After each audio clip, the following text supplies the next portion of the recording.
हाँ जी। आगे का जो है, जैसे कि दो पार्ट हैं। गर्मियों में मूर्ति जो है वो अलग होती है, सर्दी में इकट्ठे होते हैं। कृष्णा जन्माष्टमी से लेकर के शिवरात्रि तक मूर्तियाँ धीरे धीरे मिलती जाती है। कृष्णा जन्माष्टमी से लेकर के शिवरात्रि तक धीरे धीरे आपस में मिलती जाती है।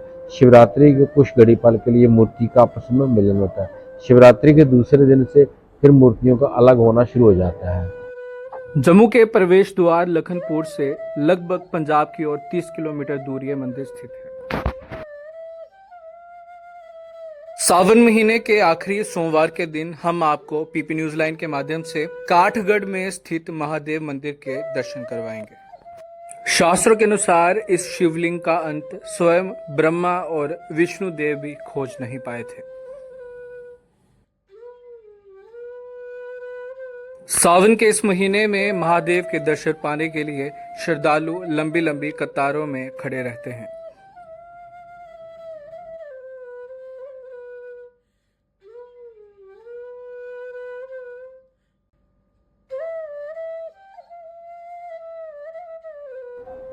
ये जो प्राचीन शिव मंदिर काठगढ़, आपने इस पिंडी को देखा है, ये स्वयंभू है, अपने आप हजारों वर्ष पुरानी है। बोलते हैं कि जब सतयुग में ब्रह्मा विष्णु जी का बचपन के तौर पर आपस में विवाद हुआ था, तो उस टाइम जहाँ पर भोलेनाथ एक स्तंभ के रूप में प्रकट हुए थे, तो इस स्तंभ में से आवाज़ आया कि ये इसके मूल भाग का और ऊपर के भाग का जो पता लगाएगा वही सबसे बड़ा कहलाएगा। तो बोलते हैं कि ब्रह्मा जी आकाश मंडल पर चले गए, विष्णु जी पाताल में चले गए, मगर किसी को भी इस स्तंभ का अंत नहीं मिल पाया। फिर हार के जहाँ पहुँचे जैसे जहाँ पर पहुँचे तो इस स्तंभ में से, इस पिंडी में से भगवान शंकर प्रकट हुए और उन्होंने बोला कि हम त्रिदेवों में कोई छोटा बड़ा नहीं है। भगवान विष्णु का काम है कि सृष्टि की उत्पन्नता करना, भगवान ब्रह्मा का काम है कि सृष्टि की पालना करना, और भगवान शंकर का काम है संहार करना। ऐसे में त्रिदेवों में कोई भी छोटा बड़ा नहीं है। ये तो सतयुग की बात हो गई जी। कल युग जब आया तो सबसे पहले महाराजा रणजीत सिंह को इनके दर्शन हुए थे। कैसे हुए थे कि राजा जी इस रास्ते से कहीं आगे जा रहे थे, जैसे जहाँ पर पहुँचे, ये तो बियाबान जंगल था, घोड़े पर जा रहे थे, तो जहाँ पर पहुँचे तो उनका घोड़ा आगे न बढ़ पाए। उन्होंने सोचा शायद थक गए होंगे, थोड़ी देर के लिए यहाँ पर विश्राम कर लेते हैं। तो विश्राम करना था, तो राजे लोग थे, उनको बैठने का थोड़ा स्थान चाहिए था।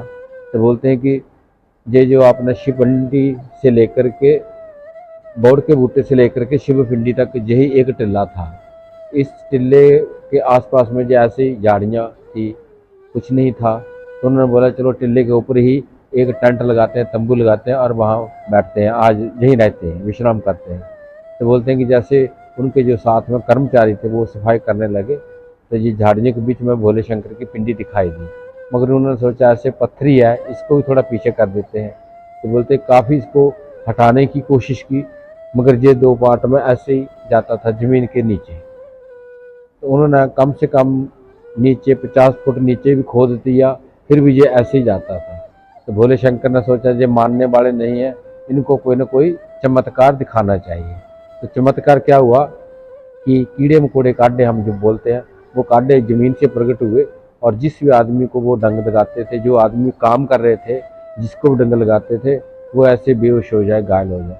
तो राजा को ज़्यादा शक हुआ, उन्होंने फिर अपने राजपुरोहित पंडित जी को बुलवाया। जहाँ पर पंडित जी ने आकर के देखा, उन्होंने बोला राजन आपने बहुत बड़ी गलती की है, आप ऐसा करिए, जहाँ पर साधु महात्मा बुलवाइए और पंडित लोग बुलवाइए, जिस स्वयंभू भगवान शंकर और माता पार्वती जी प्रकट हुए हैं।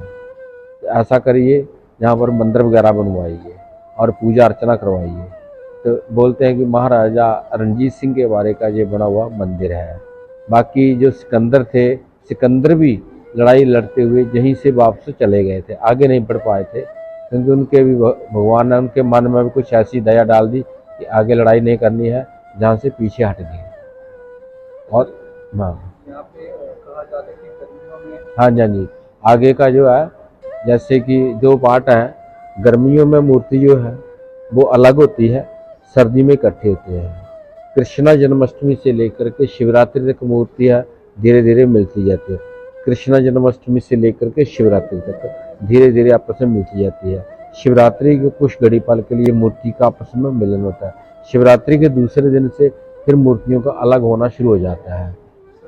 6 महीने गैप बढ़ता है, 6 महीने घटता है। इस समय जो है वो गैप अभी बढ़ रहा है। कृष्ण जन्माष्टमी आएगी, उससे फिर गैप कम होना शुरू हो जाएगा। ये इसकी हिस्ट्री है। बाकी ऐसा है कि जहाँ पर काफ़ी दूर दराज के, जैसे जम्मू कश्मीर हो गया, दिल्ली, हरियाणा, पंजाब, हमारा हिमाचल, सभी जहाँ पर श्रद्धालु यहाँ माथा टेकने आते हैं। ये इसकी हिस्ट्री है, ये इसकी कहानी है। बोले शंकर भगवान की जय।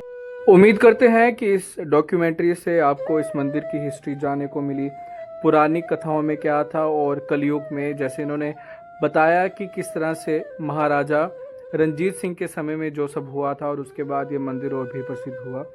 इसको लेकर आपकी जो भी राय है ज़रूर बताएं। बाकी इसी तरह की और डॉक्यूमेंट्री के साथ आपके साथ मिलते रहेंगे।